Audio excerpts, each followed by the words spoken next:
பாமக சின்னம் தொடர்பாக மனு தாக்கல் செய்தால் நாளையே விசாரணை நடத்தப்படும் என்று ராமதாஸ் தரப்பில் முறையீடு செய்யப்பட்டிருக்கிறது. அந்த அண்மை செய்தியை பார்த்து வருகிறோம். விருங்களோடு இணைகிறார் நமது செய்தியாளர் மதியழகன்.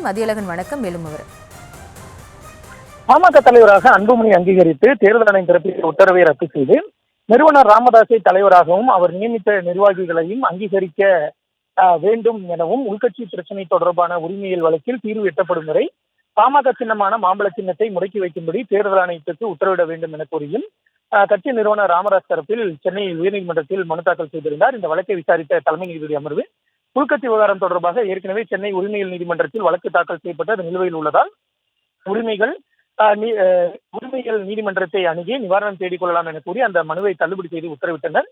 இந்த உத்தரவை எதிர்த்து ராமதாஸ் தரப்பில் தாக்கல் செய்யப்பட்ட மேல்முறையீட்டு வழக்கை விசாரித்த உச்சநீதிமன்றம் கட்சி சின்னம் தொடர்பாக சென்னை உரிமையியல் நீதிமன்றத்தில் இன்றுக்குள் மனு தாக்கல் செய்ய ராமதாஸ் தரப்புக்கு உத்தரவிட்டது. இன்று மனு தாக்கல் செய்தால் அதை விசாரித்து 3 நாட்களுக்குள் முடிவெடுக்க வேண்டும் எனவும் உரிமையியல் நீதிமன்றத்திற்கும் உச்சநீதிமன்றம் உத்தரவிட்டிருந்தது.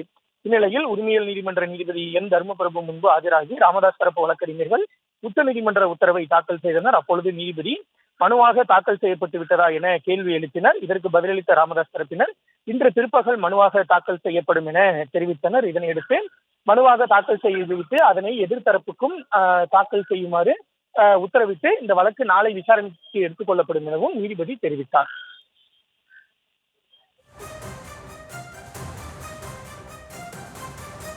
Yeah.